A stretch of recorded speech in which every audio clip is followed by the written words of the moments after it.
All right, everybody. Thank you for coming. My name is Kevin Ham from Serped. We're handling the public engagement on this project, and this is the 6 o'clock Coastal Processes 101 workshop for the Westport Barrier Beach Management Plan.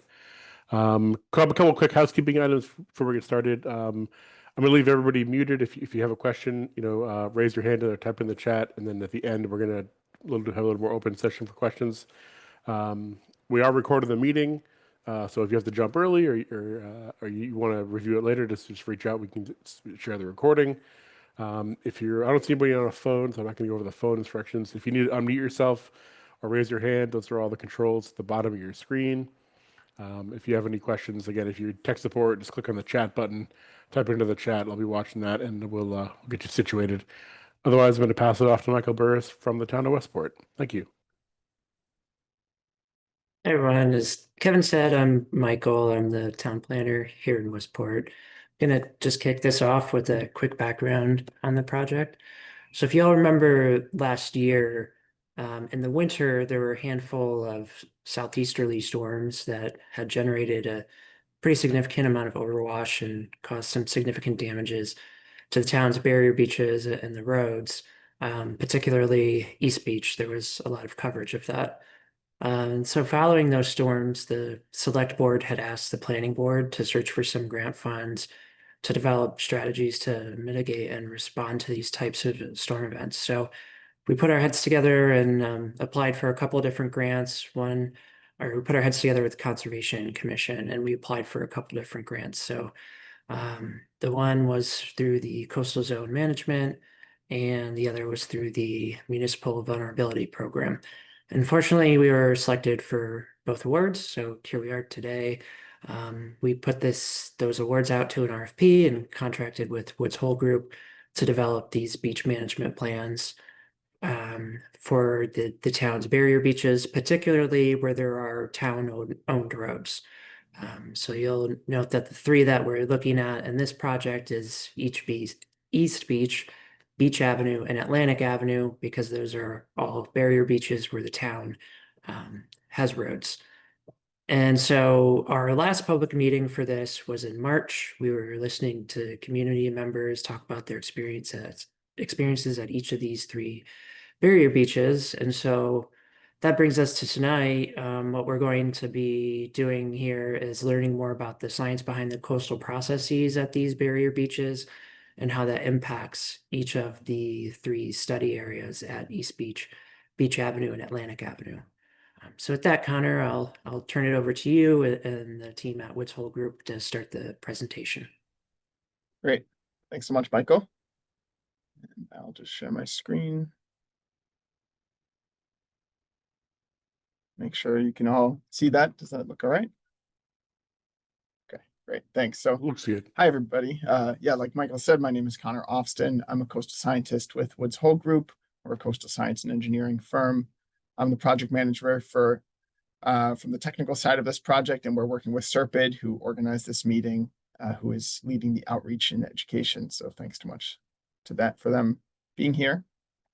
Like what Michael said, we're doing a Coastal Processes 101 presentation. So I see a lot of familiar names here of those of you who were able to join us for our kickoff meeting, where we talked about the specifics of each site, what this project is about. This is a barrier beach management plan. I'll go into a little bit about that. But tonight's presentation is really sort of setting the stage for why the conditions are what they are at these three beaches. We've seen erosion, we've seen overwash. There's a change in sediment and sediment types and sediment dynamics and why those things are happening. We just kind of want to talk about really the fundamentals of coastal science here. So this is a thrill for me. To be honest, this is what I studied in my education, and I'm just really happy to be able to talk about just what is happening at these beaches and what these processes are, so that we can then use that to look at how do we manage them appropriately in the face of these changes, and then how do we start to envision our beaches in the long term. I'll take questions primarily at the end, though if you want to put some in the chat, if they're super relevant to a certain slide, Kevin and Joe will be monitoring the chat, and they can jump in and we can answer a couple questions then. But in terms of discussion and back and forth, let's save that for the second half of this presentation between 6:30, 7 o'clock tonight. Like Michael said, we're led by the town of Westport. We're also joined here by Coastal Zone Management and the MVP program, both funders of this program, Woods Hole Group and Serpid. Tonight's agenda, I'm going to go over quickly the umbrella. What are we working underneath? The Barrier Beach Management Plan. But most of the time will be taken talking about coastal processes.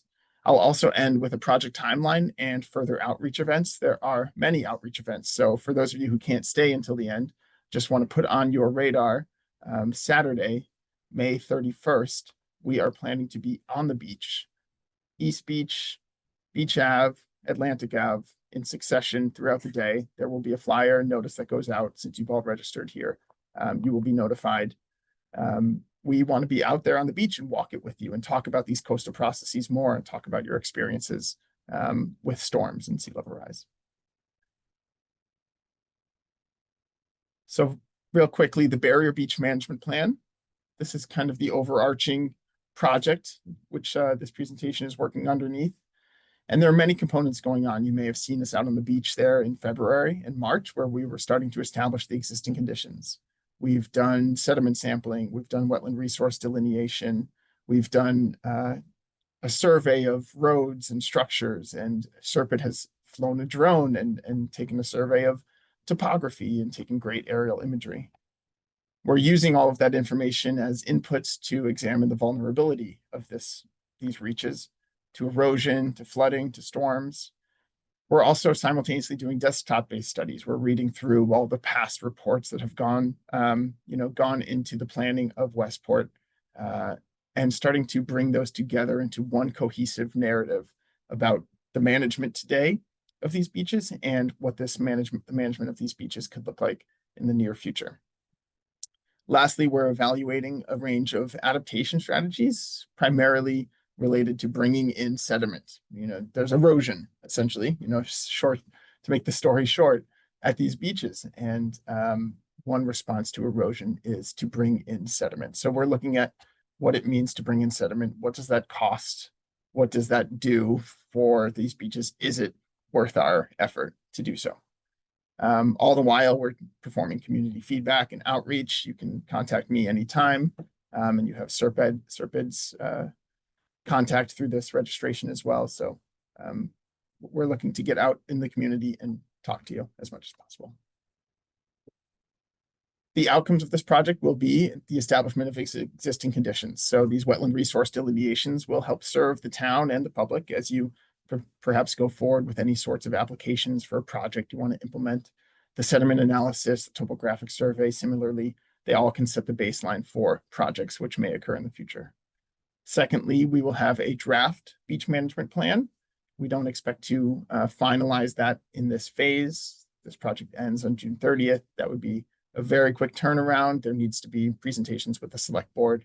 There needs to be an adoption by the community as a whole. So we are preparing a draft beach management plan at this stage, but that will be, ideally permitted in the future in 2025 or early 2026.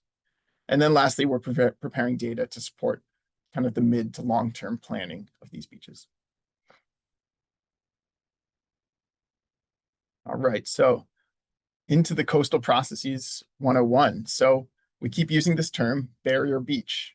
And what does that mean? A barrier beach is called a barrier because it is serving as a barrier to the inlands, serving primarily as a barrier to inland waterways. So here we're pictured on the right-hand side, looking at East Beach and how we have the ocean to the left and we have the Let to the right. So this beach is a barrier to the salt marshes and the waterways of the Let and then greater Westport River. Each barrier beach is made up of various different resources which interact with the ocean and the waves. They serve habitat. The beach face, for instance, we have intertidal zones which daily are washed over with tides and waves. We have the dune network, which is often built atop that beach. Dunes are built through processes of overwash and wind. The word overwash means that a storm wave has overtopped the beach. It's pushing sand, it's pushing cobbles, and it's pushing that up onto the beach. water is spilling over the top of this barrier and this spine and flowing potentially into the salt marshes on the backside. Dunes can also form from wind. So especially when we have finer sands that can be picked up easily by winds, or if we have strong winds like a hurricane wind, we can pick up material and it can blow from the near shore and it can blow up onto the beach, and it's captured by whatever might be up there. In many cases in a natural dune, that is the vegetation, beach grass. In some cases, there might be sand fencing if different management strategies have been used. But those processes of overwash and windblown sand are very natural processes as a barrier beach evolves in response to the climate around it.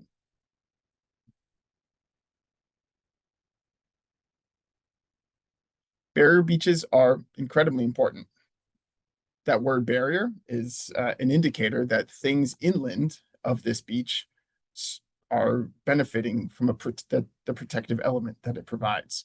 Barrier beaches serve as a storm buffer between hurricanes and the storm waves and the storm surge that would otherwise move up different river systems like the Westport River and potentially flood inland locations and low-lying areas adjacent waterways and rivers. So there's a real strong storm damage prevention and flood control aspect to barrier beaches. If they were not here, we would have a much different looking community in the town of Westport. They also provide erosion control. So the dunes themselves tend to be resilient in the face of storms and waves. Those root systems grow very deep, 6 feet, 8 feet, 9 feet deep and wide, and they can help to secure sediment and hold this beach in place. Other materials like cobble and gravel, they're also resilient to these storm waves. And I'll talk a little bit about that later, but all to say that those different resources and those different habitats are providing an erosion control to all of the things that we might want to have on the barrier beach. In this case, we're looking at Atlantic Ave on the left-hand side, which without the dune and without the beach would easily be undermined and eroded away by a storm event. The beaches also provide really valuable wildlife habitat, Westport's beaches in particular. We've done a consultation with the Natural Heritage and Endangered Species Program. It's known that there are piping plovers and least terns in the area, and these are very sensitive species. They are rare in population, and Westport is one safe haven for them. It's not just Atlantic Ave and Beach Ave. East Beach also has some of these populations of birds. Cherry and Webb also is a popular bird area, although that is outside of the project area. And lastly, I think the thing that most of us can relate to immediately is the recreation that is provided by these beaches. We have beach clubs all across the town of Westport because of the value that is seen in these beaches. So they're bringing value to us from many different sides, and as a result, we really want to pay close attention to them and how these beaches might be changing and how we might be able to protect them.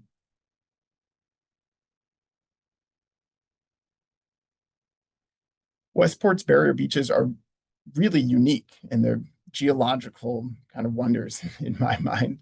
They formed over thousands of years. This is a process since the glacial period, 10, 12, 17,000 years ago, when glaciers once overtopped the town of Westport and pushed all the way out to the Elizabeth Islands and Cape Cod and Nantucket and Martha's Vineyard. But since that time, glaciers have retreated, and they've left behind large volumes of sand and sediment. That's what built Martha's Vineyard in the first place, for instance. And also, as those glaciers have retreated, that water has melted and it has flowed into the ocean, and the ocean has been rising ever since. There was a period of rapid rise, and we are now currently in a period of more gentle rise, geologically speaking, but there is sea level rise occurring along our coastline. That sediment that was brought by glaciers is what's been reworked to create these barrier beaches. So if you dug deeper and deeper underneath East Beach, for instance, you would just find more and more sediment until you eventually hit bedrock. I'm not even sure how many tens of feet or even hundreds of feet you might have to go until you reach bedrock. There are massive amounts of sediment. But we are also experience we're like, I guess the word is a starvation of sediment. These systems are starved of sediment. We've built armoring along the coast. We have sea level has risen above the subtidal area, and it's harder to move sand from the offshore onto these beaches. We've really anthropogenically and just naturally lost some of the sediment that might naturally build these beaches and sustain them. And the result of that is slow erosion. So that picture on the right-hand side is the process of sediment transport that can cause erosion and changes in our beaches. This is driven primarily by wave action. So waves will come from the direction that a storm may be coming from, and those waves will push up the beach, and then they will run back down the beach. But each time, if there's a dominant direction that the waves are coming in, they will push the sand up and to the side, and then it'll come back down. And the next wave will come and it'll push the sand up the beach and back down the beach. And it'll slowly zigzag its way along the coastline, moving in a general along-shore direction. So this long-shore direction is our predominant direction of sediment transport. Areas like the Nubble, for instance, the predominant direction of sediment transport is from the west to the east. That sand has slowly moved out of the uplands or from the near shore, and it's built up along the barrier, and it's moved until it reached the outcrop of the Nubble, and it globbed onto it like a rock out at sea, holding on tight. East Beach and Horse Neck Beach are also great examples of how longshore currents and longshore sediment transport can shape these beaches.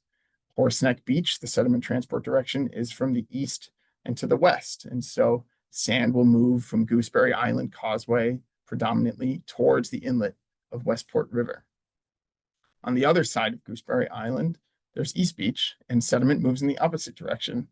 And that's a result of different circulation cells which are occurring in the nearshore areas.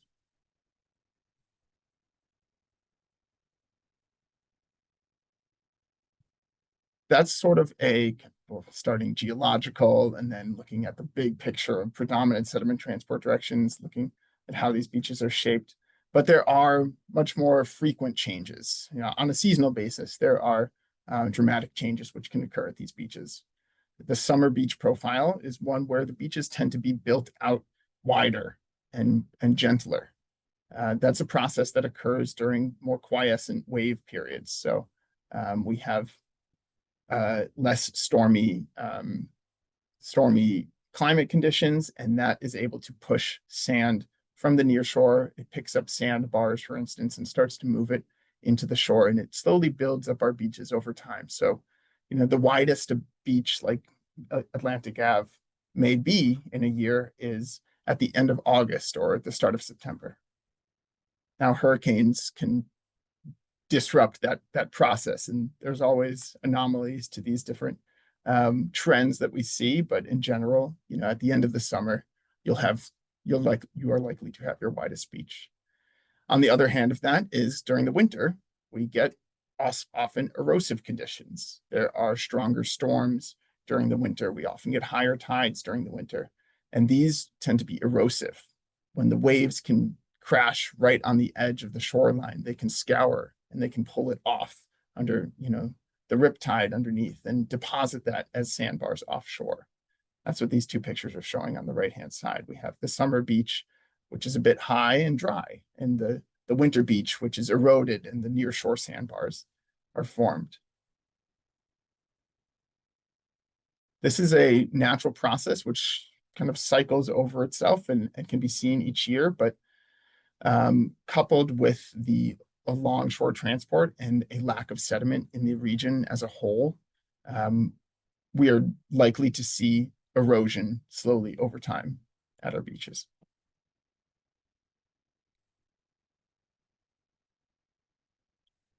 So, looking a little bit more finely, again, at the processes which can occur, there are our large-scale, long-term trends which we can measure. But then there's rapid, very momentary events which can dramatically change the beaches. So storms are the culprit for this. Oftentimes a hurricane or a southeaster or even a northeaster can drive waves that are and water levels that are high and damaging. And they might cause overwash events. And so that's what this picture here on the right is showing. You can see on the top picture, this is our barrier beach in East Beach, for instance, with the ocean on the left-hand side, the beach in that yellow, the upper area, the barrier island, that's where the dunes are. And then you have the inland marshes and estuaries. When a storm comes in, the water levels rise very high, sometimes called a storm surge or storm tide, and the waves are able to break closer and closer to shore. And they're able to push sediment and overwash our roads and overwash our dunes and break through. That overwash is pushing sediment inland and upland. And once the storm recedes, we're left with sand or cobble that is now in a new location. And this process, when it happens once, is one where we, in today's behavior, we go in and we go to our roads and we plow that sediment back onto the beach, for instance, or just try to return to normal. But over the long scale, this process is moving in one direction. These barriers are trying to migrate inland and upland. They're trying to find an equilibration with the ocean, essentially. So the ocean is pushing that on them, and they are dynamic and they're responding, and the beaches themselves are moving inland as a result. There's one instance at East Beach where overwash can cause even more dramatic change, where an inlet can break open. So the Let was once connected to Buzzards Bay through an inlet which broke open at East Beach. That then filled in over time through these sediment transport processes that we're talking about. But again, it's something that could happen in the future.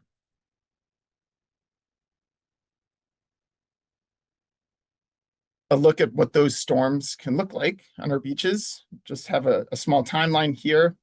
There has been a history of dramatic storms, especially in the 1900s at East Beach and Westport in general.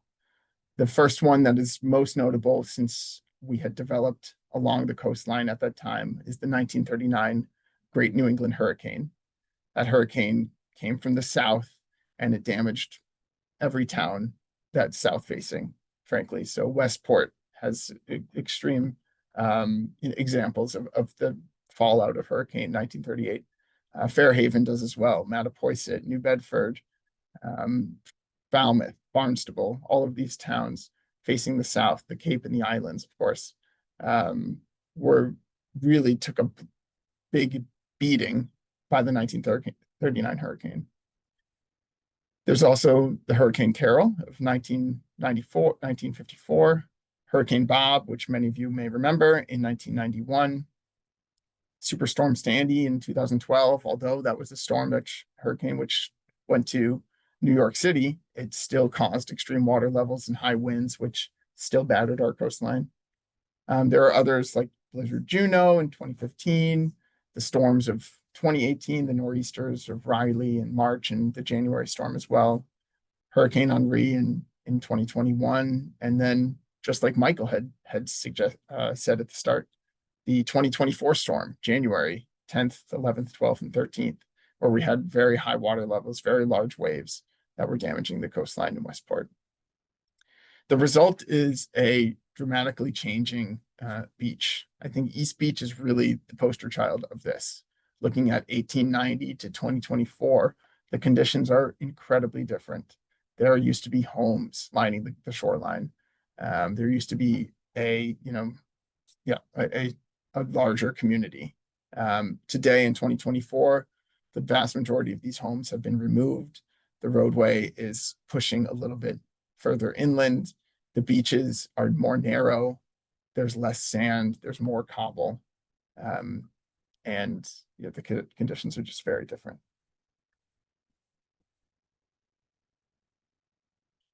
One thing I want to talk a bit about is the impact of sea level rise on our shorelines. So like I said, geologically, sea level rise has been happening for thousands of years. As the glaciers melted, beginning about 10 or 12,000 years ago, sea level rise started to rapidly increase.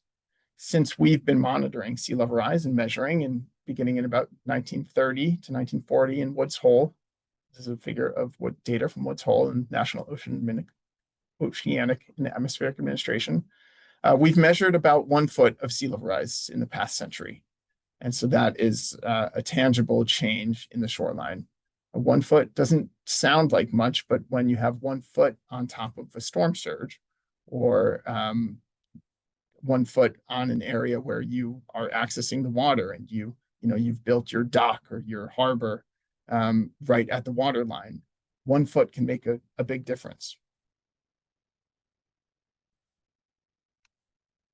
And sea level rise has a cascading impact on the morphology of our coastlines. So, like I used that word earlier, equilibrium. Beaches find equilibrium with the ocean. If we weren't here, if we weren't touching it, if there was an unlimited amount of sediment, beaches would be able to shift forward and backward and up and down in response to storms, in response to long-term trends.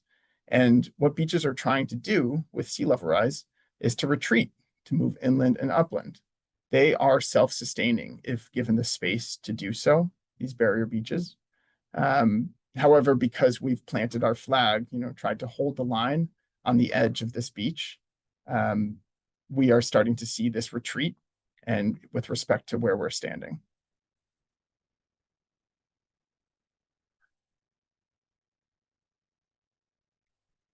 These two pictures are both from East Beach, but the case can be said about Atlantic Ave and the Nubble as well. There is a very mixed sediment dynamic around the Westport beaches. Some cases you might find fine sand or medium to coarse sand. Sometimes you might find patches of gravel. And in some places, such as that picture on the bottom right-hand side, you'll find almost purely a gravel cobble beach. There's a real different response of these different grain sizes to storms and to waves and to currents. Sand is always shifting. It's lightweight. It can be blown inland. It's what forms those dunes most effectively. It's very important for that reason. But it can also be washed offshore more easily. So storm waves are stripping the finer sediment away from our beaches relatively easily. They do deposit that sediment as nearshore sandbars, and nearshore sandbars are a valuable part of our environment. They help to reduce wave energy. But visibly and recreationally, our beaches become smaller and shorter. Cobble responds differently in the face of storm waves. Cobble is heavier. It tends to stick around. When storm waves come and push cobble, instead of scouring and pulling it offshore, those waves wash up and they push the cobble up, and you can actually form storm berms in response. So your beaches tend to move kind of upland and inland in response to waves when they're made of cobble and gravel. Additionally, cobble and gravel tends to dissipate wave energy because there's higher friction. There's more permeability. The waves can wash up and they can filter through the cracks and holes in between each cobble.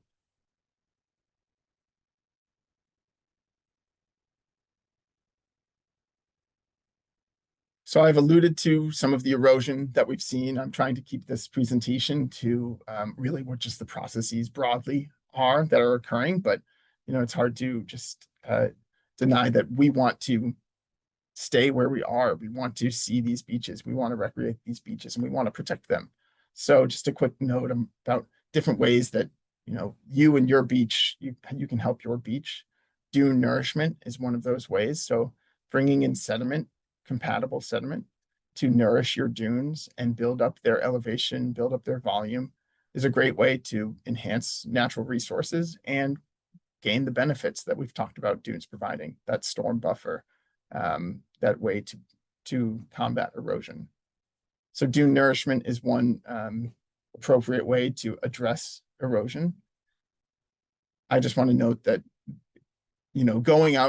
going to Home Depot, for instance, and getting a bag of sand and pouring it on a dune is not necessarily the most effective way to nourish a dune. There's really certain slopes to be designed, certain elevations to be attained, and different plantings and different sand fencing or different lack of sediment types, cobble or gravel or sand or fine sand, that need to be designed to do this dune nourishment. So if you're looking to do something like this, you should always talk with your local conservation commission, Chris Capone. Another way to do this is by planting dune grass. So if there is a sandy dune, which has lost its vegetation, planting dune grass is a great way to help to secure that sand in place. And one example of this is at Atlantic Ave. The Elephant Rock Beach Club just last year planted hundreds of feet of dune grass along their restored dune. The American beach grass is really the species that we tend to use, and we place those in certain ways, tend to be about a foot apart. They need to be watered, they need to be maintained. Again, there's a process that is very particular to making this happen in the right way. But American beach grass is great at helping to secure our sediments and both build habitat and build resilience.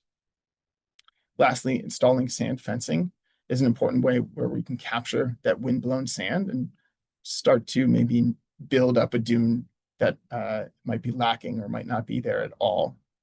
Sand fencing is a bit controversial. It can turn into just debris when a storm comes and washes around your sand fencing. It breaks it up and deposits wood and wire along the beaches. So there is a very particular way, again, not to belabor that point, but there's a particular way to install sand fencing to avoid it being damaged, to avoid it impacting the sensitive bird species like the plovers and the least tern that we talked about. This information, these are QR codes here. If you want to, I'll just hold a moment. You can take your phone and use the camera setting on your phone. If you zoom right up on these QR codes, it'll take you to a website. It'll take you to the Coastal Zone Management website for fact sheets on nourishing and planting and fencing.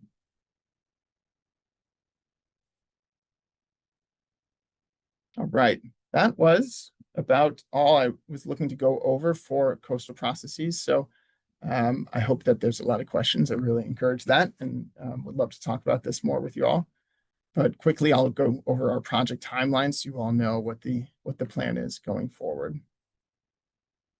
We kicked off this project on January 31st and used the month of February and the early parts of March to do that establishment of baseline conditions, surveying and walking the site and having that drone survey as well.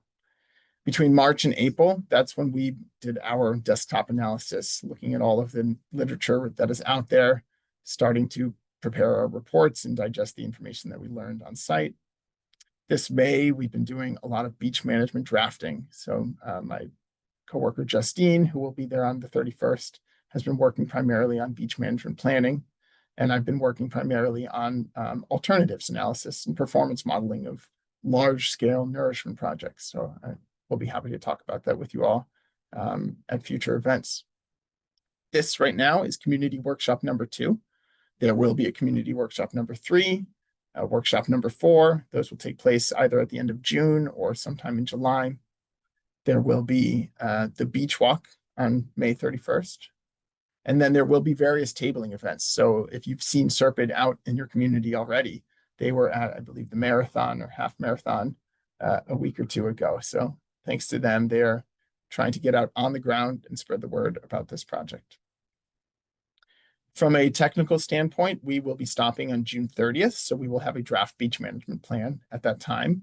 But the project will continue in outreach mode for the month of July, and we're looking to find ways to continue beyond that time.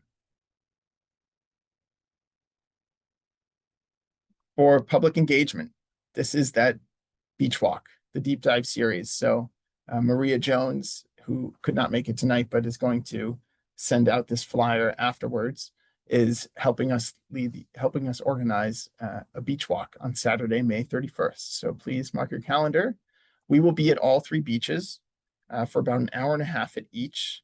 And if we don't use the full hour and a half, that's okay. But we will, we'll be around to answer any questions you have, to walk up and down the beach, to talk about your experience. We're going to start with Atlantic Ave at 9:30.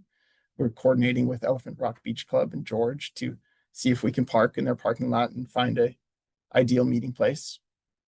Then we will be at the Nubble at 11:30, from 11:30 to 1. We will meet at the Town Beach, which is down Beach Ave, towards the end by the Nubble itself. And then there's a Town Beach parcel on the seaward side of the Nubble. And then third, we'll be at East Beach in the afternoon from 2 to 3, meeting at the end of the parking lot on the east end, where the cobble tends to be. Additionally, we have a public survey. We tried to put out the word at our first public meeting. I just want to, put another plug in for that here. If you can complete this survey, your feedback, this is just another way that we can hear your feedback and have it recorded and incorporated into our work. This is another QR code using the camera on your smartphone. If you have one, you can scan this QR code, or you can jot down this URL on the right-hand side. I'll just hold a moment there in case you want to get this information. These presentations, though, and the recording will be available on the project website, which I will advertise right now. So the project webpage is hosted by SERPID. So it's serpid.org/WBBMP. That stands for Westport Barrier Beach Management Plan. For outreach events, you can contact Maria Jones, who's leading that organization, at mjones@serpid.org.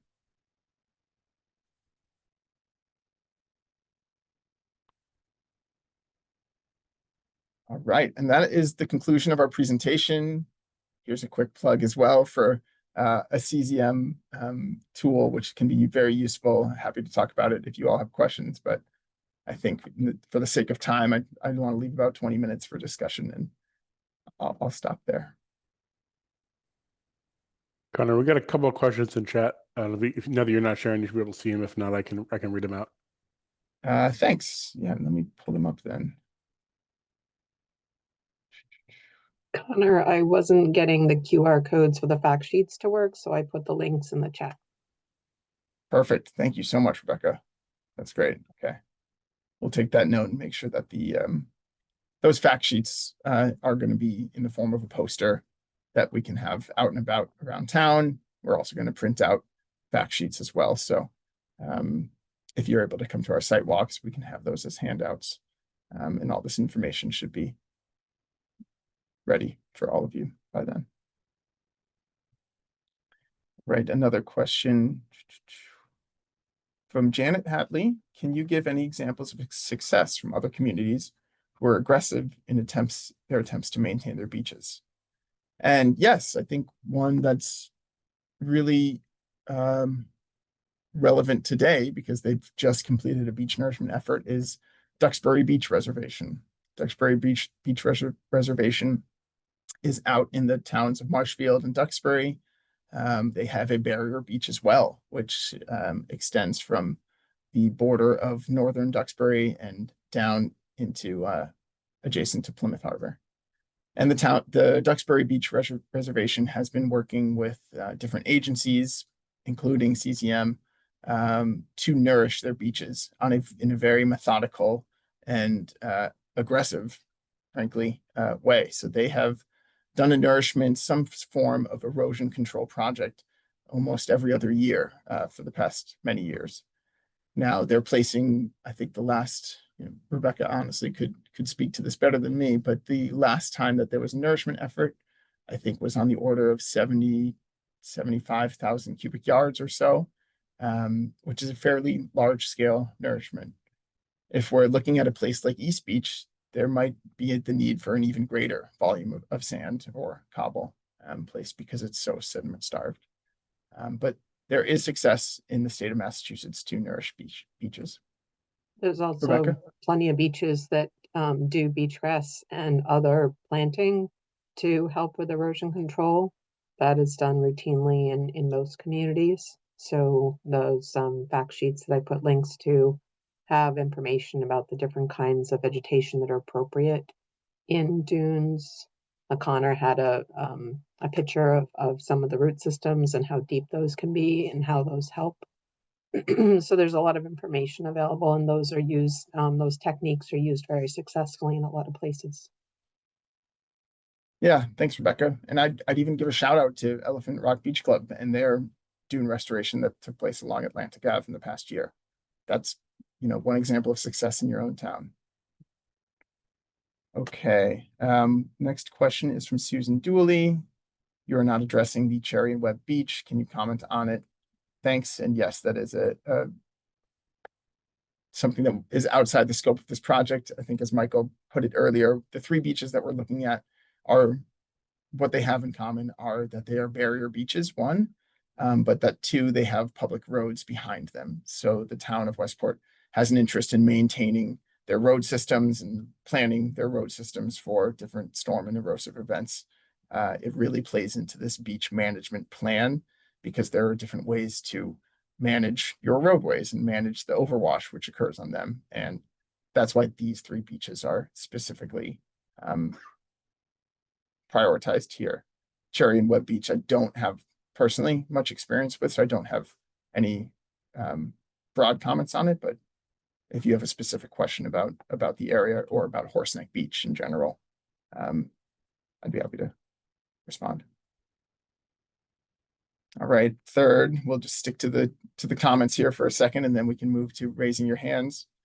From Jeff Canton, could you explain further the impact of seawalls or other hard barriers on erosion? Where and how do the impacts occur?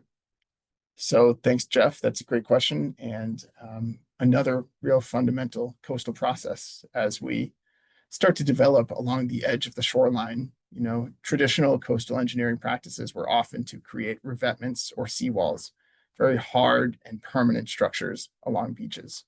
Along barrier beaches, specifically, that can have very, very negative cascading impacts.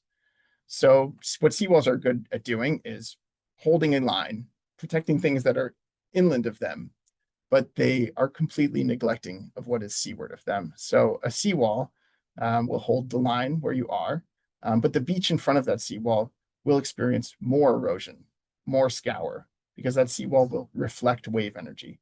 There's very little dissipation. There's almost no dissipation in a seawall. There's very little dissipation that occurs from a revetment.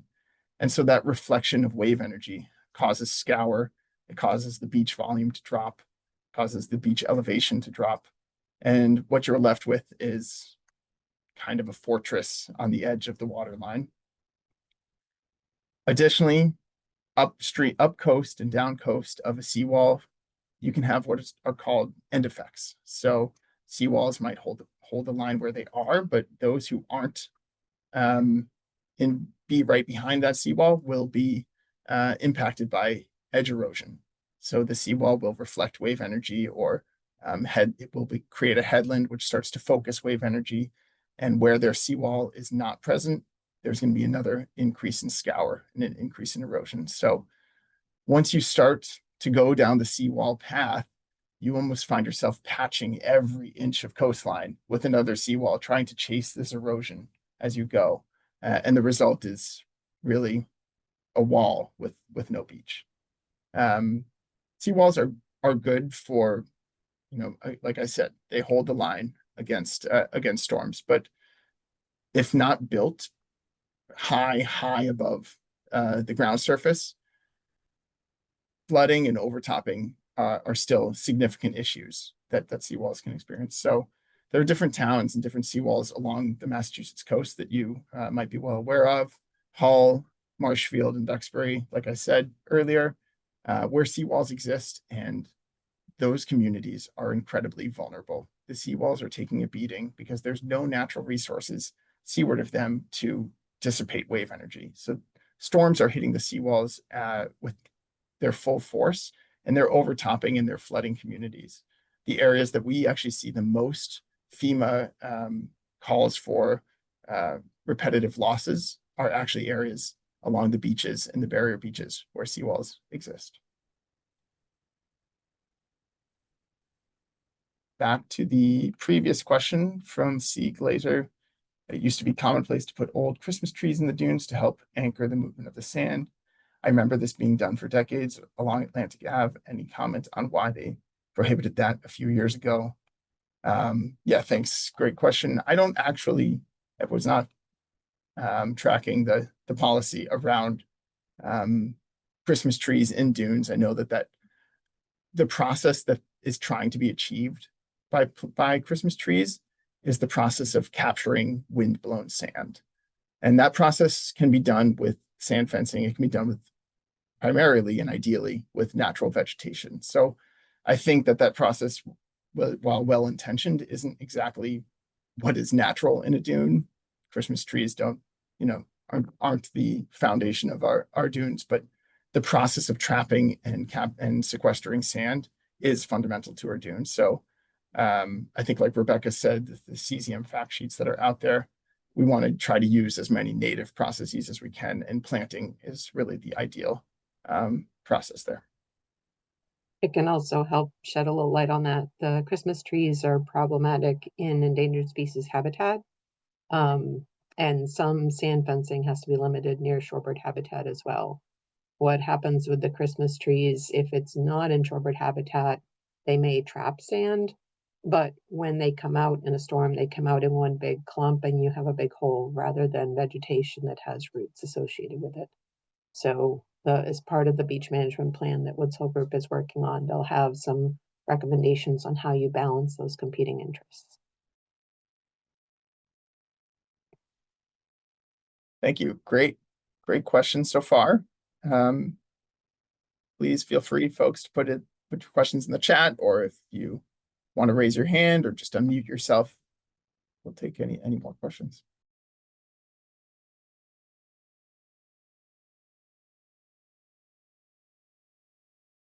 If there's any slide that you wish you had more time to just read, or if you wanted me to go over it, this is pretty technical information, so happy to talk through these.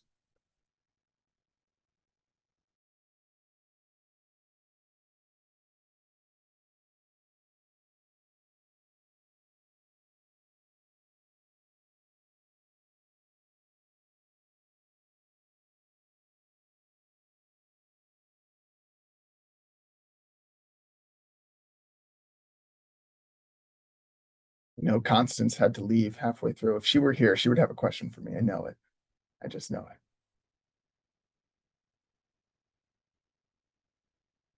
Oh, a question from Janet Hadley. Thanks. How do you spread the word more widely to interested parties? That's great. I'll look to Kevin and Joe. Do you think you can point people to your website? Can you place those in the chat and help people, sign up? There's a way to put your email in, and you will be the first to know about events as they're coming up. Thanks, Kevin. So there it is, serpent.org/WBBMP. And then click on that. If you go there, you can see the, if you go there, there's a big button to sign up for updates. And let your friends know, if you guys see our post on Facebook or somewhere else, share with your friends. If you have parties you think you're interested, then please let them know. And if you have a place where you think we could get some traction with tabling, you have a good local spot, let us know. We're happy to find those spots because you guys know them all way better than we do. So please reach out to Maria.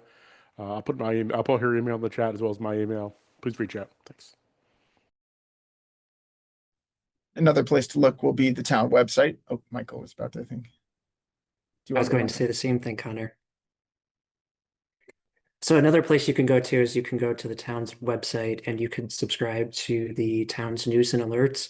We will cross-post various events and meetings like this to that news feed. So I'll put the link in the chat, but if you subscribe to that, you can also stay informed that way.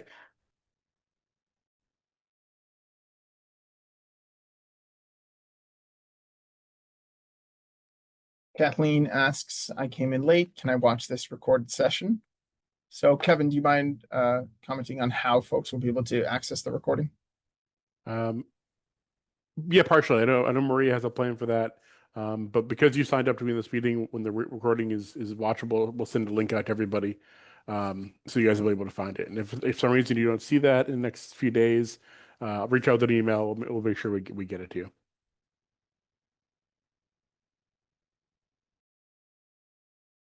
Rebecca's just posted in the chat a link to CZM guidance on Christmas trees for coastal erosion. So thanks for that, Rebecca.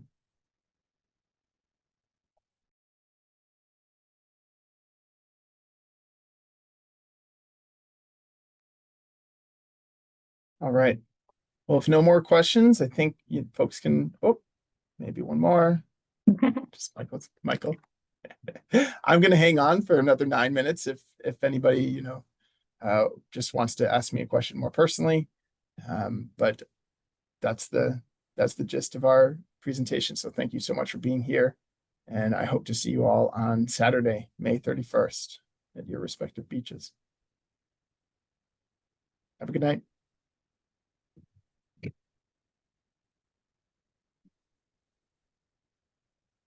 Connor, I was gonna ask how many people were thinking of coming on Saturday. On Saturday, we don't, well, from Woods Whole Group, we'll have at least myself and Justine. Serpent, I think we'll have at least 2 as well, maybe more. But because we didn't want to confuse people about this meeting and signing up for this meeting as opposed to signing up for May 31st, Maria is going to send out the flyer for the site walks tomorrow. So we'll start to get a head count then. A couple other questions. Janet asked, how do you connect to the upcoming Gooseberry Causeway study? Great question. We are independent from that. So that study is ongoing at the same time. Our project is not focused on the Gooseberry Island Causeway. But I believe that that project is coming out with information soon. We're connected we are in communication, with Buzzards Bay Coalition. So I think you can expect public presentations of those results in the next month or so. But we are focused, on these 3 beaches and the near-term management of them. Connor, I can jump in on this question too. So Mark Rasmussen, who is a member of our Climate Resilience Committee, is going to be also the head of Buzzards Bay Coalition, is going to be doing a presentation on that study at the next Climate Resilience Committee on May 28th, so a week from today at 5 p.m. That will be held in the town annex at 856 Main Road, or you can also attend virtually as well. There's a meeting link on the posted agenda on the town clerk's webpage. And then Bob Treadman had another a very pressing question, which is what happens after June as far as next steps in management? Yeah, thanks, Bob. That's a great question. So like I said, we will have a draft beach management plan at the end of this project. Beach management plans are documents which actually get permitted. So it will have to go through the notice of intent process through the local conservation commission, be adopted by the town officially. And that's a process which ideally could happen with the momentum that we're gaining here within the next year. Additionally, we're hoping to submit a grant to hold more public presentations, select board presentations, go out to the different groups different stakeholder groups, and just spread the word about this project and how Westport can manage their beaches. So none of that is funded necessarily at the moment. This is a grant application that we're scoping out at the moment. But Michael, maybe you have a comment as well. No, I think you covered it really well, Connor. Thanks. I think another way to put it is that the management of Westport's beaches is something Westport will be doing for the foreseeable future.